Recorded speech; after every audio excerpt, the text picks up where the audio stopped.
Okay, are we ready to rock and roll or what? Welcome, everybody, to my Andrea Holm podcast. I don't actually have a name for the podcast yet, but in the process, I'm going to come up with a really fantastic name. Yeah, I'm sure about that. And for now, it's just going to be Andrea Holm's podcast. And I'm here today with Jesus, who is my friend, my trainee, an all-around awesome guy. Ooh, that sounds good. It does, doesn't it? Yeah, totally. I really want to get to know this guy. Who Jesus has his own podcast in Spanish in which we talk about health, wellness, positive mindset, And all health and well-being. related topics, Yeah, in Spanish. and longevity. And longevity. A subject that is very dear to my heart, as you know. Have we summed it up well? Vida Potencial, we didn't say the name of it. Yeah, Vida Potencial. So youtube.com//Vida Potencial for those of you who speak Spanish. Great YouTube channel and podcast. I just gotta sell my book here, you know. I'm taking the opportunity. Your book, your podcast, like yourself. That's how that's how things work. Okay, so today we're here because you have recently on your podcast published a blog, a video related to how to train over 40. Yes. And I found the blog really fascinating, and I Thank thought you. it might be a good topic to use for the pilot episode of Andrea Holm's podcast. Can you tell me what the video was about? Yeah, so basically the whole idea of the video is to convey the concept that we have been told that we shouldn't train or we shouldn't work out in the same way when we are over 40, over 50, or even over 30 actually. But usually people that say that don't specify how and why and don't give specifics on how to do that. So basically that blog post, that video, that audio episode for our podcast explains a concept that is recently it's like a new concept in the Western medicine, but actually comes from Eastern culture or Chinese medicine. But we don't like to talk about that too much because people get shy away from those concepts. It's a little too woo-woo. Yeah, it's kind of woo for people. So no, but the good news is that now in Western medicine, they have like worked on that idea and give it like Western whatever wording, right? So they found a term that they coined like in the 90s, I think it was, which is the allostatic load, right? So the whole idea is that our energy is limited.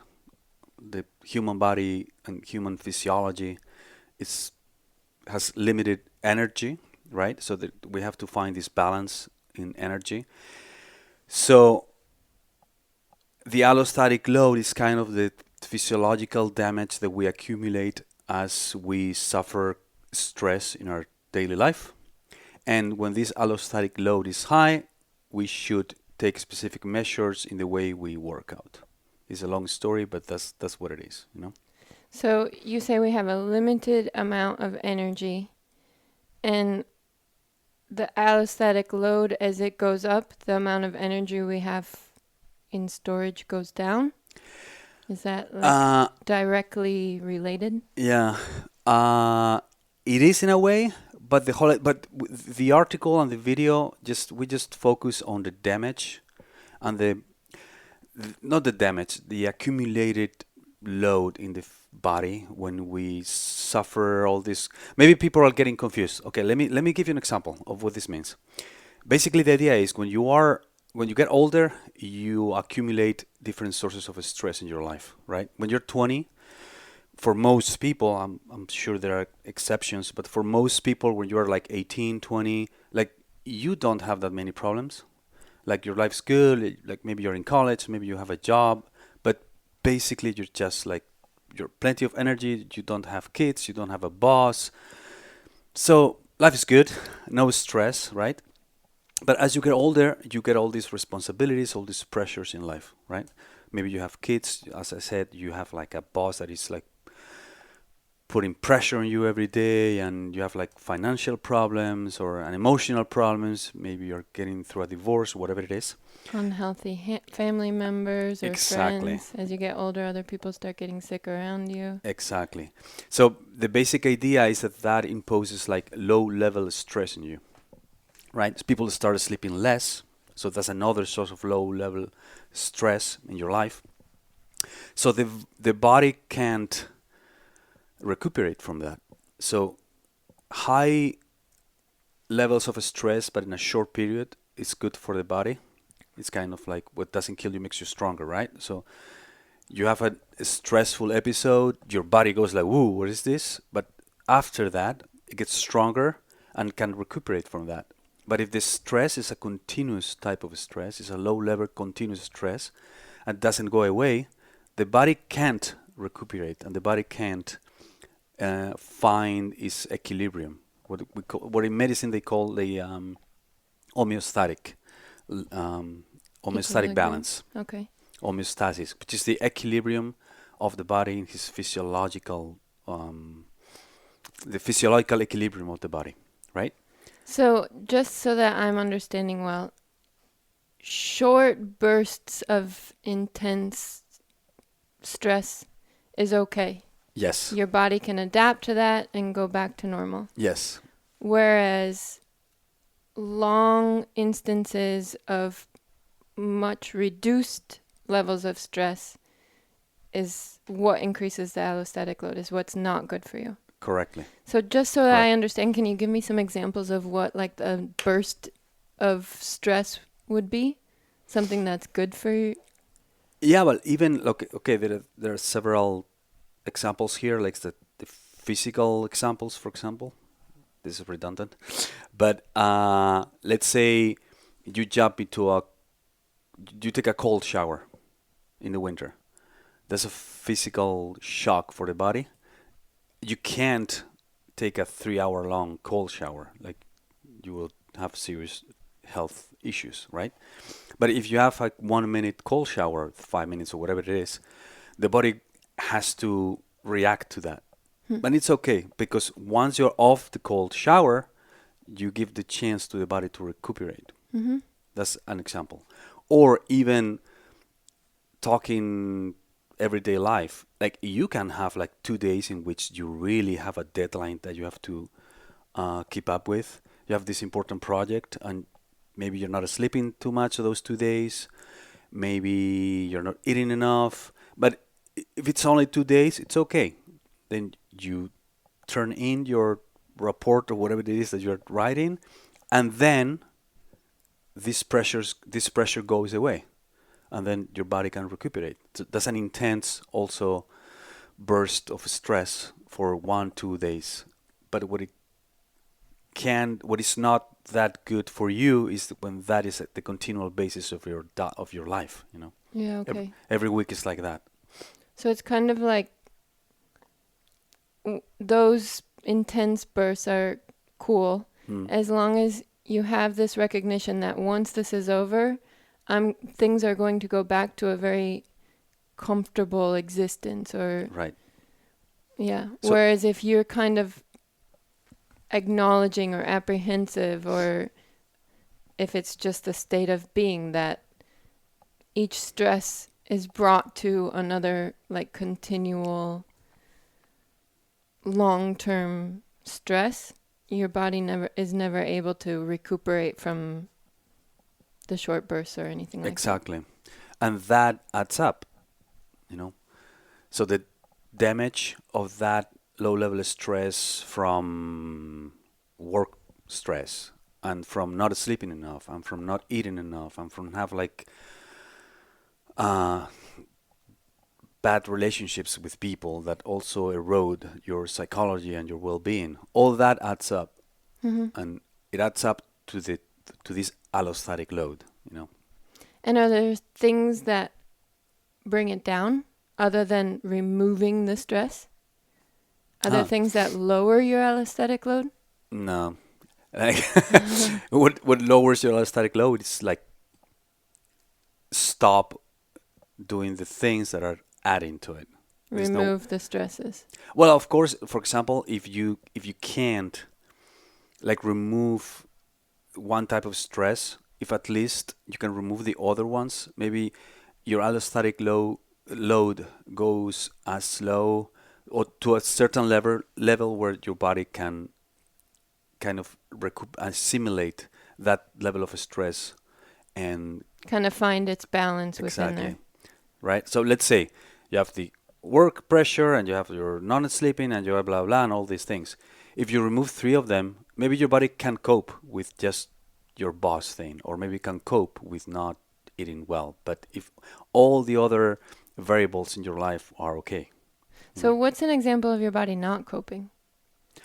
Well, first of all, that's when people get sick.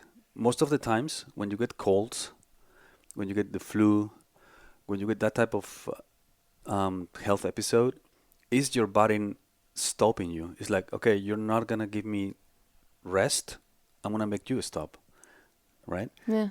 And then suddenly we have to stay home for 3 days and sleep 14 hours a day. And even if you want to do shit, you can't. Hmm. You can't, right? So that's a way the body has to make you stop. Well, and from what I understand from having talked with you about this a bit, it's not just getting sick. Because maybe the threat of getting a cold isn't so bad for me. But it also is the threat of long-term sicknesses. Like Yes, those allostatic loads, in a way, can lead to cancers or... So L- you minimize your risk of very serious diseases or illnesses by maintaining a low allostatic load in your day-to-day life. totally. Yes. Like, yeah, like long-term ailments, like I don't want to name any of them, but there are a lot of serious conditions that you can develop through or after years of having this constant high allostatic load. Hmm. It's true. Or just bad mood, lack of focus, sadness, lack of energy, Hmm. all that, anxiety.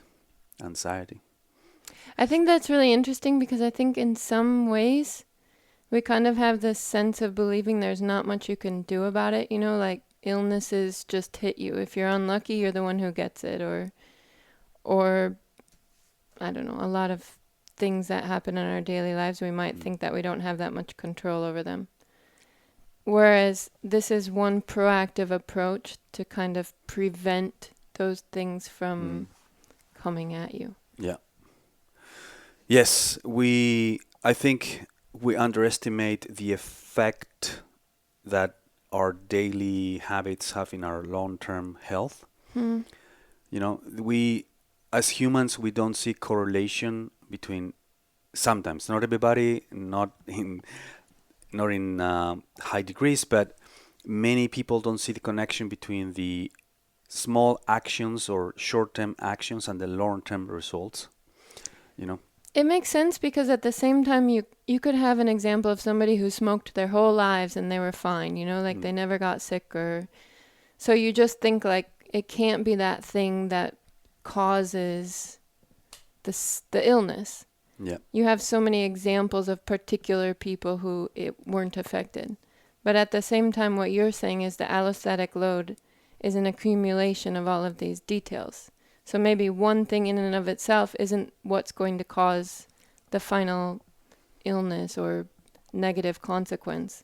It's the accumulation of all of these negative habits or Mm. negative stresses over time. Yeah. And also, like with that example that you just gave, I mean, this is very person specific. There are people who are just strong, like we're like some people are strong physically or have like a strong personality or have a strong whatever. There are some people out there that they have like a iron, like they're made of steel, not physically but also physiologically. Yeah. Like you see this whatever, like physically these super strong dudes from the north that have like huge neck, huge wrist, whatever. Yeah. By the same token, there are people who are physiologically very strong, and they can like bear high Heavy level, loads. yeah, high levels of stress, and they don't eat that well, and of course, that they do pay a toll in the end, right? Or at least if they don't pay a high toll in terms of some serious condition, they are not they are not developing their full potential, you know. Okay. So yeah, they're fine. It's like someone, yeah, I'm fine. Well, but you could be better, right?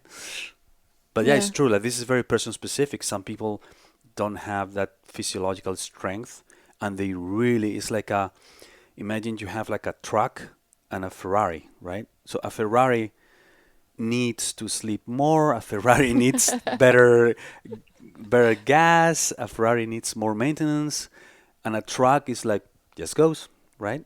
Hmm. So this is very person specific, but the principles apply to everybody. Yeah, so basically what you're saying is even if you do have this like powerhouse of energy and physicality, despite that, it's still a good idea to be aware of how you could be lowering your potential. Exactly. And on the other hand, there are people who don't have the same capacity to begin with. And for those people, it's especially important to be highly aware of what affects their sensitive allostatic load to a Yes. certain extent. It's like we always talk about these examples, right? People talk about the examples of the cards you are dealt with in life, right? So Mm-hmm. you might have like a good hand of cards, and you can have a great game, or you can have like bad cards but still do okay.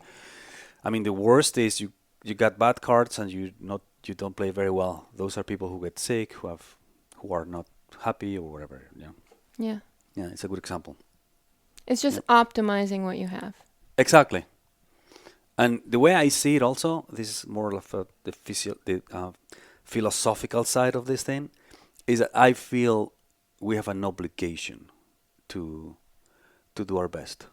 So even if you were dealt great cards, like you have to maximize. It's, Who do you think that this obligation is to? To yourself, to the world, to just out of curiosity for your in philosophy? my view, mainly to yourself. Mm-hmm. Yeah, it's like you can do this and you're not doing it. That's not good. What a waste. What a waste for the universe. Come on, man. Yeah. Do your best. Okay. Yeah. So, do you want to talk about how to apply these principles to the workout? Yeah. To the Yeah. We got kind of sidetracked No, no, on this allostatic load for a long time, but no, no. I do find that one interesting because I had never heard about it before. Yeah. I think it's a very important concept and idea that how in different languages, I know you are very into languages, so I'm gonna go on a rant about this also.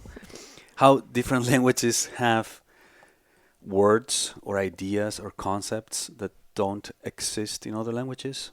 So the people who live in that culture and speak that language, not only they not only don't they have a word or a term for any specific idea, but they don't have they don't have the idea in their head. That it doesn't exist. The conceptual The awareness. conceptual awareness, exactly. So imagine a language that has no word for beauty. It's difficult to explain a person who lives in that culture that speaks a language that has no word for beauty. How do you explain to this person the idea of beauty, right? So, Hmm. yeah. So this is the same. So not until now, not having the concept not having the whole idea of what allostatic load is, it's very difficult to explain to people how important it is and how to use it if they don't even know what it is and they don't even have the concept, right? Yeah. Because in the East, like in Eastern cultures, they have these ideas like the chi, all those concepts Hmm. in Eastern cultures. I think in India also they have a different word like the shama or sheshe or whatever, those. So the translation could be considered the chi? In a way, yeah, Hmm. in a way, in a way. So, the working out Yeah. principles, right? Tell me. It's because people want to know these things. So what I wrote in this post and I said in this video is that taking into consideration this whole idea of this whole idea of the allostatic load, there is a certain way that we should train, that we should work out, because working out is just another source of stress, just like the boss, the non-sleeping, the food, and all these things in life. Well, that's interesting because I don't think that we really look at it that way. You think of exercise or as being something that adds to being healthy, not adds to stress in your life. Yes, but it follows like a normal distribution. In normal, like it, the intensity of your training and the benefits you derive from training and from working out is not linear. It describes like a bell curve. So the more you train, your health increases. But if you keep on training, then your health decreases, right? Mm. Like you can't expect your health to increase if you run 10 hours a day, or if you start running until you die, because you will die if you start running and never stop, right? No, it's an exaggeration, but so yeah, if you run 20 minutes a day, it's better than nothing. 20 maybe is also better than nothing, but if you run 5 hours every day, well, there are some outliers out there that do that, but most people will suffer substantially from that, Mm-hmm. right? So the principles to train, especially when you're over 40, because you already have all these different sources of stress in your life, so you don't want to add up more stress in the way you work out, Okay. right? So first of all, I have to say that this is the way I see it. Some people don't fully agree with this, but I'm here, they're not. So I'm interviewing you. Or, exactly. okay, this isn't an interview. I'm Yeah. podcasting you. Yeah, it's okay. So there are some principles that I wrote about to how to minimize this allostatic load. I'm gonna go over it so I don't forget anything. I'm gonna follow the kind of guidelines. So here it is in Spanish. There we go. Basic principles to minimize your allostatic load when you work out over 40. If you're gonna give it all, like people like to do these days, I'm American. We're really into yeah, the give it all yeah, this kind of concept. principle is more is always better than less, right? Booyah! Boom, yeah, just go there and give it all. It's fine if you are that 20-year-old person that has no other responsibilities in life, but maybe if you're 45, you have two kids, you're undersleeping, and all these things that we talked about before, maybe going full in for 1.5 hours is not the best idea. It will drain more energy than it would add up in the long term. Mm-hmm. So one principle, if you're gonna go hard, go short. Like high intensity type of training, Tabata, or even like short burst of bicycle or running or sprinting in the treadmill. I'm not fond of treadmills, but whatever. But short, like Short bursts of high intensity. exactly 20 minutes most, like tops. This running for 1 hour and a half maybe is not the best idea, in my opinion. Um, You would consider that as more of a low level stress that adds up over time. yes, I consider that. Let's put it that way. And if I were to do like 20 push ups, that would be a burst of intense. Yes, Yes. People underestimate the cardiovascular benefits of strength training. You Hmm. know, we have these categories of like strength training and weightlifting and aerobic exercise, right? And there is a common ground here. Like you can get a good um, aerobic workout by training intensely in the weight room, for example, right? And in a short period of time. Yes, with intensity. So yes, like doing 20 push-ups or whatever it Yeah, is. because I think we also tend to confuse aerobic workout with long periods of time. Exactly. People make this association, right? Yeah, if you Yeah. want their workout to be aerobic, it has to be 30 minutes on the elliptica machine, or Yeah. whereas what you're arguing in this discussion is that you can do a short period of intense training and you're even getting endurance benefits. Yes. In fact, like there are a lot of people, like older athletes, that they did a lot of like triathlons and marathons in their 20s or whatever, and they still do them, but they don't train as hard as they used to. But they, what they say, right? They train smart. So they do like small bursts of training, they do strength training, but they don't overburn their physiology by running 3 hours a day every day, or like many people do. Hmm? Maybe if you want to win, you have to do these things, but that's another conversation. Why do you want to do that to yourself? But but anyways, yeah. So if you're gonna go hard, go short, because it's like a short burst of stress for the body. It would benefit from that. It would recuperate from that. But if you go too long, it would erode the capacity of your body to recuperate from that, especially if you have other sources of stress. There you go. Okay. That's the basic principle, right? Okay. So just go 15 minutes, some mobility work, some stretching, whatever, and you're done. Just go home and sleep. That's way better than punishing yourself in the treadmill for 1 hour and a half. Cool. That's one principle. Should I go to the second one? Yes, yes, please continue. This one is very dear to my heart again. I love that expression in English. It's Ve- very dear to my heart. You're such a sensitive guy, I Jesus. know, I'm very sensitive. Um, I believe in cultivating an approach to physical exercise as a practice. I don't love the English language term of working out, because it conveys the idea of giving it all, coming back to the first idea, right? Working out, I don't like, because people associate that with exhausting yourself, and that's the way I see it. That's the way I do it, and I think it's a good principle when you get older to see physical activity as a practice. It's a thing you do every day. It's a thing you enjoy. You don't give it all the time.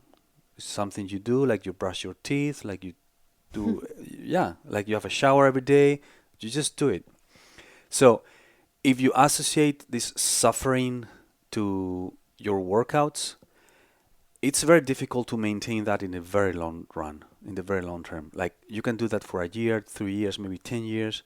But how many athletes do we know that they stopped being competitive and they stopped completely, right? It's like you fall off the wagon. It's like, man, I gave it all. I can't keep up with this shit anymore. Yeah. Like psychologically, it's impossible. So if we develop this good relationship with working out, Mm-hmm. and we see it as a practice, something we do every day, go to the gym. But the point is that in order to do that, you gotta uh, maintain point one. Like don't give it all every day, because it's gonna be impossible. Just go there. If you like weight training, perfect. You go there, you do half an hour of weight training, 40 minutes, and you leave the gym kind of fresh, Yeah. kind of fresh. Maybe once in a while, here and there, once a week or whatever, you do one of those extenuating workouts, but not every day. So And don't even think about that as your expectations. exactly. Because I think that might be where people fall off, is because you have an expectation of like, I'm going to go to the gym every day, I'm going to work hard, I'm going to lose 10 kilos.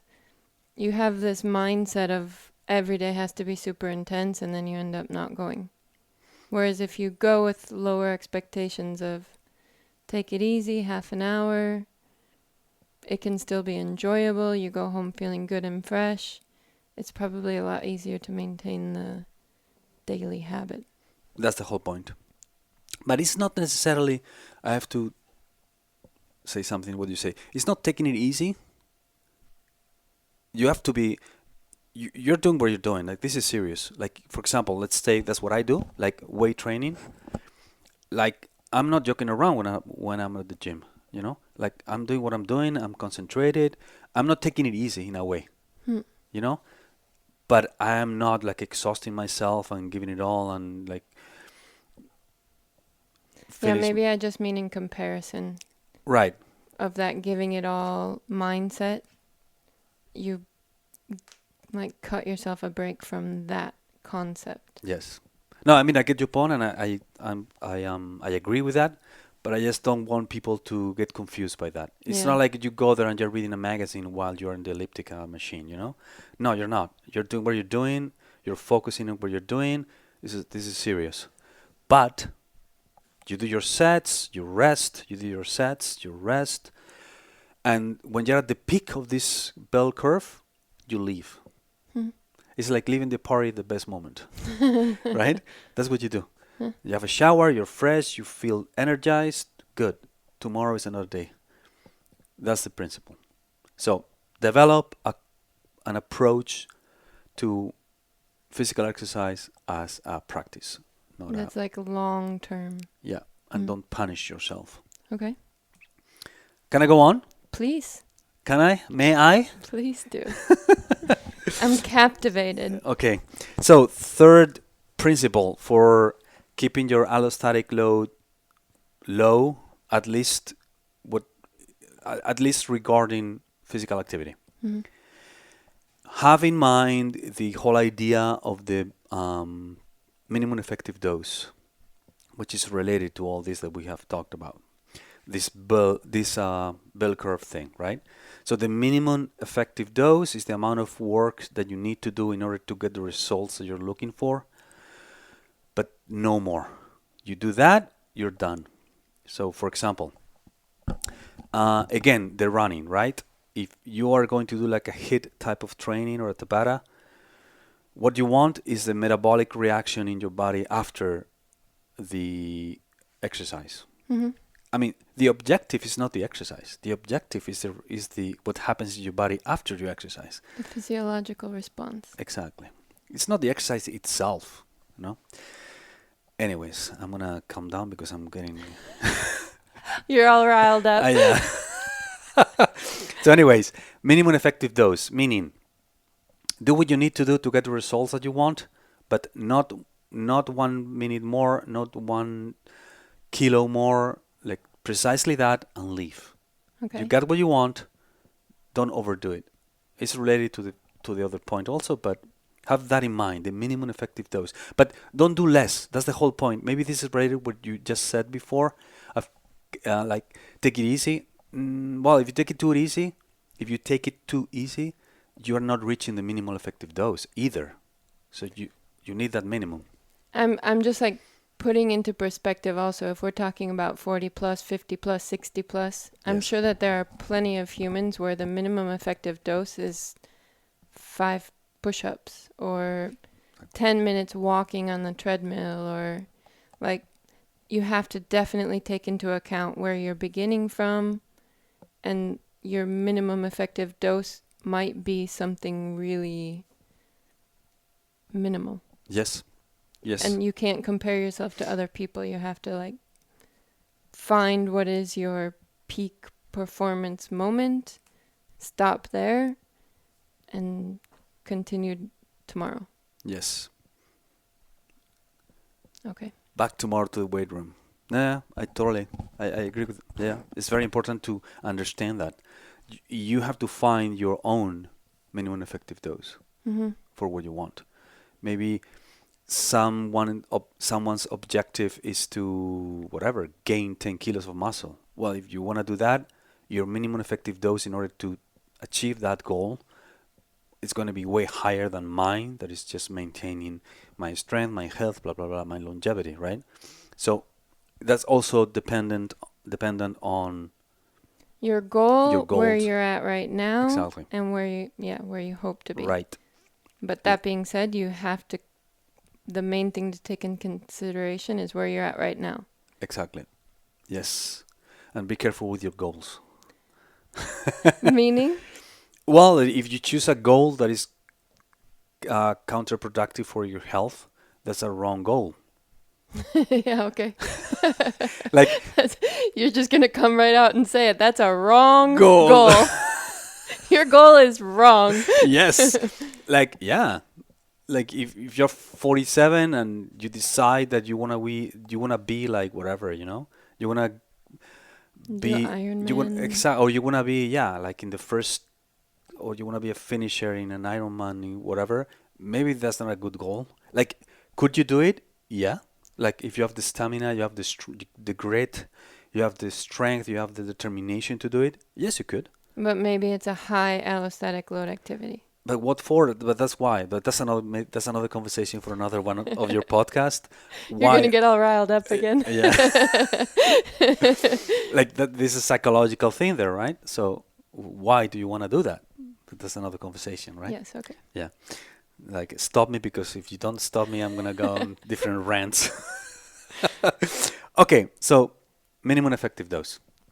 And be aware of what that is for you. Exactly. Because I do think, I mean, coming from an American perspective, we do like to go like intense. So it's easy to, well, let's say coming from my perspective, Okay. like it's easy for me to see something that I admire or I want to like aim for, Yeah. but it's like I get overexcited. So I have to recognize where I'm beginning from and then go step by step and not try to, I don't know, compare myself to what I see on some Instagram post. Exactly. Somebody who can walk on their hands all around the house. Exactly. Exactly. I mean, that's how the human brain and mind works also, right? So monkey see, monkey does, right? It's human. Like it happens to all of us. Yeah. It's human.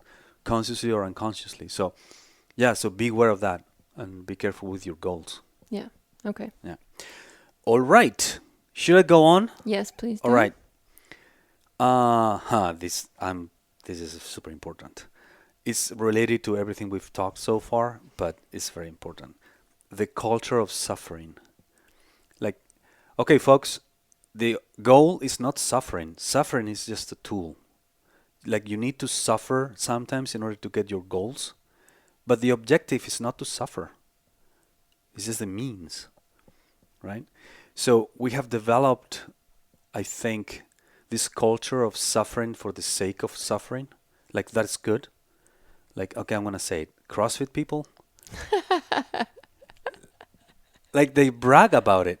They brag about it, right? Like, that's a good thing. Like, listen, I'm not, like, I admire that. If you're able to, like, to push your body to, like, beyond pain and you keep on, that's an admirable trait to have, in my opinion. But it's a tool. It's a tool to use whenever you need it. But they not they okay. That was a joke, okay? CrossFit people, don't get all pissed at Hot me. and bothered. Yeah, don't get all pissed at me. But you see a lot of that in that world, for example. Like the suffering is the objective. Like, yeah, we did it, fine. But what is the objective? Why are you doing that, right? So don't get trapped into the suffering thing. The suffering is just a tool. Recognize that it's a tool and not one to be used Use every it, day. yes. Use Exact- it wisely. Use it wisely, exactly. Like here and there, you need to have that tool in order to get your objectives. Here and there, You have to be able to push against the resistance and go beyond that and like shut off your monkey brain telling you to stop. Because Okay. your monkey brain is telling you to stop whenever you suffer, right? So you gotta be able to tame that voice in your head and keep pushing. But having that ability is very important, but it's not the objective. It's like the, how you say, the times table. Yeah, the It's like the multiplication table. the multiplication table. I don't need to go through you know, the multiplication table every day to make sure that I can use it. The objective is not to know by heart the multiplication table. The objective is to have that tool easily in my head if I need to know what 5 by 5 is, right? Well, I mean, you need to have it, you need to know it by heart, I need to know it by heart, but but you don't need to practice it every day in order ex- to make sure that it's I there. don't need to go every morning. So 5 by 1, 5, 5 by 2, 10. I don't need to. Just once in a while. So in case I forget, once in a while, I go over it and say, yeah, it's fine. I have it. It's there. So if I'm at the supermarket, I need to know how much, whatever, 5 by 7 is. Boom, comes. So the ability to suffer is just the same. It's not the objective. It's just a tool. Like, make sure you have it once in a while Yes, and don't overindulge. exactly. And don't get me wrong. Like I train my ability to suffer. It's very important. But it's just a How tool. do you train your ability to suffer? No, I mean, Like, do you select that in the morning? Like, today, what am I going to train? My ability to suffer. no, but I mean, like working out, for example, right? So here and there, I push it, like, and I make sure I don't behave like a pussy, you know. But just because you can be tough doesn't mean that you have to be tough every day. That's the whole point. Okay. So be aware of that. Huh? Okay. And CrossFit people, don't get mad at me, okay? I'm just kidding. I love you. It's too late. I love you guys. Okay. And the fifth one is the emotional attachment to an activity. So, I'll give you an example here. I'm sure you know someone who was like not working out, was unhealthy, maybe was like 10 pounds overweight or 20 pounds overweight. And at some point, he started running or doing CrossFit or doing whatever activity it is, right? And he became healthier, he lost weight or she lost weight and felt great. And this person has been doing that for 5 years, 10 years, whatever. But now his or her life has evolved. Now this person has all these other problems in life, has a higher allostatic load than he or she did when started doing that. But in her head, she's associating or making this link between being healthy and doing whatever, running, let's say running, right? And running 4 times a week, 8 miles. Okay, that took you off the sofa, off the couch. But that might not be the tool now that is going to push you forward to a healthier life in the decades to come. But many people develop this emotional attachment to whatever took them out of the couch. You know what I mean? Yeah, it's like you see the solution to step 1 as being the solution to step 10, step 11, like going forward the next segment of your life. Exactly. But like what I'm understanding is that it's not only because you have a higher allostatic load. Let's say that this person who lost 10, 20 pounds and is doing much better, regardless of whether there are other stresses in their life at this moment. Your argument is that maybe running 8 kilometers a day is no longer the solution for you. Exactly. Like maybe an alternative form of exercising would be far better, even if you don't have other stresses going on in your life. Like you used it, you got yourself off the sofa. Now let's consider some other options. Evolve, grow. Maybe and it's good. And that was the right tool in that moment to take you off the couch. But don't develop an emotional attachment to that and don't associate that to be healthy. Maybe great, it was the catalyst that took you out of the couch, but maybe now you need another tool from here to the next level or whatever. Yes. Yeah. Yeah. Challenge yourself to take it another step further. Grow. And not challenge yourself by adding another 5 kilometers a week, but instead. Exactly. That's what people do, right? They look for like new challenges. So instead of 8 miles, they go 10, and then well, shit Train for a happens. marathon, train for. Yeah, which is fine. I'm not against that either. Like, but what I'm against, or I try to draw attention from people to, is that is this serving you? Maybe it did serve you at a certain point in your life, but maybe this is not serving you anymore. You need new tools, new goals, new objectives. Maybe you're not reaching your full potential with that. There you go. Mm-hmm. But I'm not saying that that was a bad idea to do. It's great you did that, but it's a phase in your life. Mm-hmm. But go to the next step. What's next, right? Or maybe not. Maybe that's great for you until the day you die. Who knows? The point is, ask the question: is Yeah. this what's best for me right now? Exactly. And challenge yourself to consider alternative options. Yeah. Okay. Is this the tool for me to go where I want to be? Mm-hmm. Right. So those are the 5 basically. I think we cover them all. There is one thing I want to say also for the CrossFit people. I mean, Man. did you have this in your head before this whole thing started? It's like, I'm going to start a war with the CrossFit people. And then I'm going to like soothe them and tell them, no, I really like you. But like, let me use CrossFit as another example. No, CrossFit or whatever. This is related like in weight training, the movement patterns. When you go to failure, or this is not only for CrossFit people, it's also for people that work out in the weight room in general.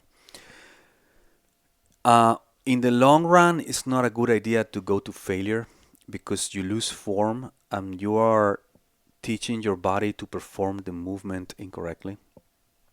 And that can be dangerous in terms of biomechanics for your body. So if you go to failure with whatever, doing snatches or deadlifting or even like let's just take squat, right? And you go to failure, you're losing good form, right? Mm-hmm. And if you lose good form, your brain is going to remember that last repetition as performed incorrectly in the wrong groove. And that's going to stick in your brain. And you're going to learn a new pattern. Like unconsciously, you are teaching your brain that this is the pattern that you do. Even though you know consciously that it's not. But the body repeats what it does consistently. I mean, I have to get excited about this because it totally applies to my coaching method. All right?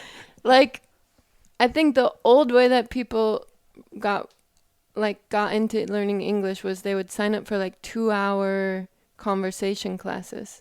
And if the whole rest of the week you're speaking Spanish and then you come to a 2-hour English class, like it's exhausting. So yes, maybe in the beginning you're paying close attention, you're using good form, but by the end of not even 2 hours, I mean, you could say the same for a 1-hour class. By the end of the class, you're worn out from speaking, like paying such close attention. And so the same thing happens. You create bad habits by letting yourself drift off. And each time you say a sentence incorrectly or the wrong preposition, you create that link in your brain and you're allowing yourself a higher capacity to do it again. Right. So the training is to like do short, intense bursts. In perfect form. In perfect form. I like this idea. No, But there are so many links between training English with a coach and training like your body. or anything in life, it's just the same principles. This is universal principles that you can apply to anything. Reading, learning, English, whatever. The principles are the same, in my opinion, you know? Yeah. So Okay. how is your method? What do you do? Like, no, like you, how is your coaching method? I know how it Um, is, but I just want you to go through it.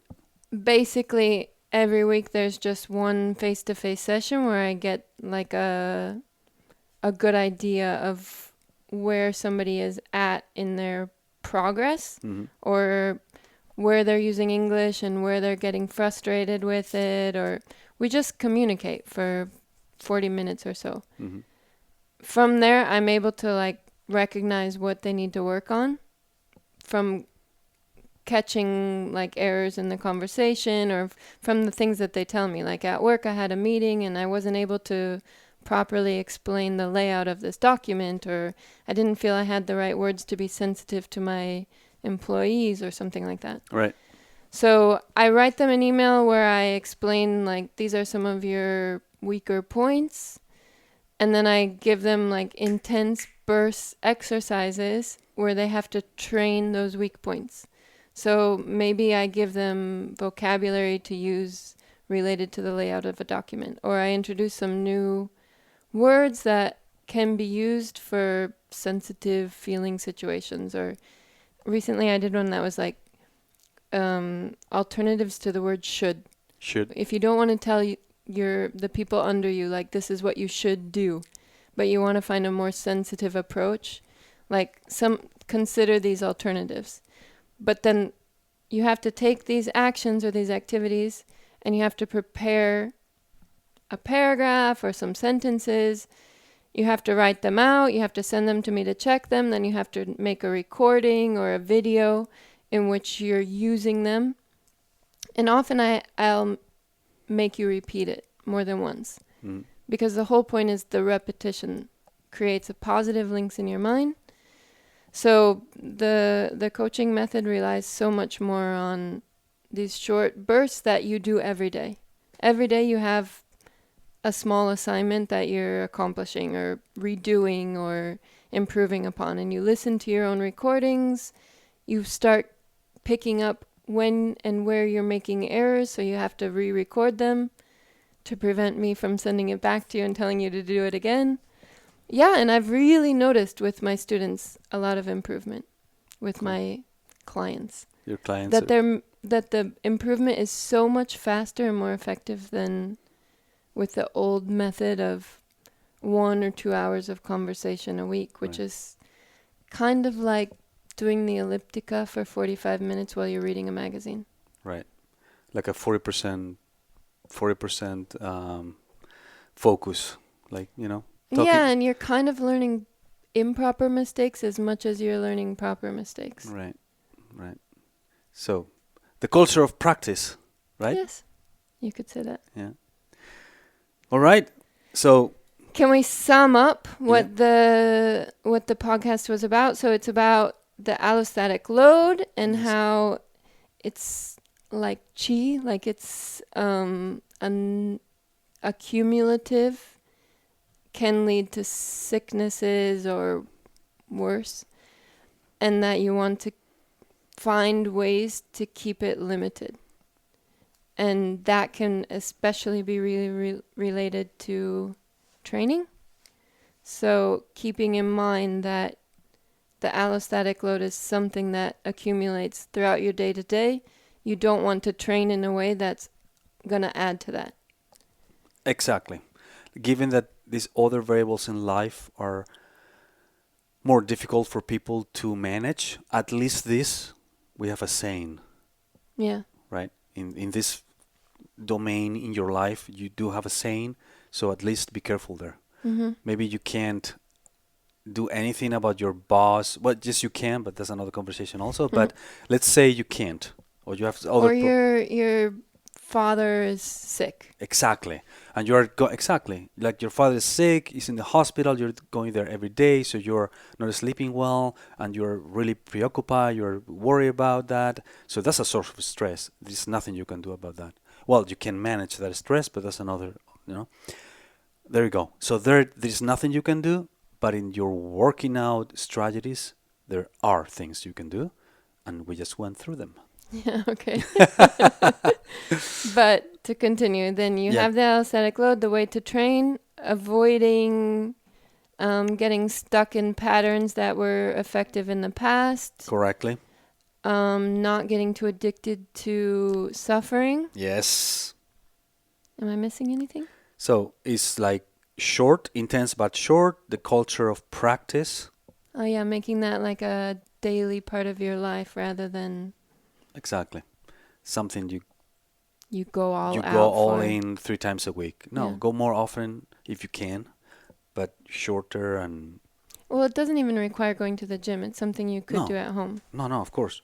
This And is being aware of what your personal limits are and not like getting too excited outside of that realm. and the minimum effective dose, the culture of suffering, and the emotional attachment to activities. Those were the 5. Fascinating stuff, Jesus. Man, thank you. I hope we get opportunities to talk to you about more things because Great. this has been very interesting. Let's talk economics next time. Whoa. Ooh. Great. Okay, thank you for So your time. you're wrapping this up? Yes. All right. Thank So you thank for your everybody. time. It was really great having you here and some interesting stuff you're working on. Cool. Thanks for doing this. And hey, CrossFit people, don't get mad at me, okay? It's all good. It's all good, friends. Or the war is on. It's all good, friends. See you next time. Okay.